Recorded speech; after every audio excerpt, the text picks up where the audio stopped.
দেখেছেন, আমরাও আপনাদের মতো ফোনে শুনেছি যে এইখানে সেটি হচ্ছে কুষ্টিয়া থেকে যে বাসের নাম কি সৌহার্দ্য পরিবহন কুষ্টিয়া থেকে তারা রওনা হয়েছিল। কুষ্টিয়ার যাত্রী ছিল সম্ভবত 20 থেকে 25 জনের মতো। আমাদের রাজবাড়ী পাংশে কিছু যাত্রী উঠেছে, পরবর্তীতে কালীতে কিছু উঠেছে। এবং এখানে যেটা হয়েছে যে ফেরিঘাটে আসার সময় 3 জন যাত্রী শুধুমাত্র তারা বাহিরে ছিল, আর বাকি যাত্রীরা গাড়িতেই ছিল। এবং গাড়িটির অনেক বেশি স্পিড ছিল এবং যে কারণে এই গাড়িটি ফেরিতে ওঠার সময় নিয়ন্ত্রণ হারিয়ে সেটি নদীতে পড়ে গেছে।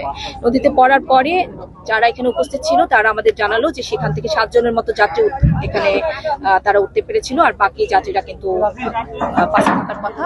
আমাদের সবার প্রথমতে যেটা মনে হচ্ছে যে সেখানে আমাদের প্রায় 30 থেকে 35 বা 40 জনের মতো যাত্রী থাকতে পারে। এর মধ্যে ডুবুরি দল 6 জন ডুবুরি কিন্তু নদীতে নেমেছে, আপনারা যেমনটি দেখতে পাচ্ছেন। এবং উদ্ধারকারী জাহাজ কিন্তু শিপ যেটি হামজা এসছে, এবং আমরা আরো ঢাকা থেকে কিন্তু আমাদের আরো ডুবুরি দল আসছে। ধন্যবাদ।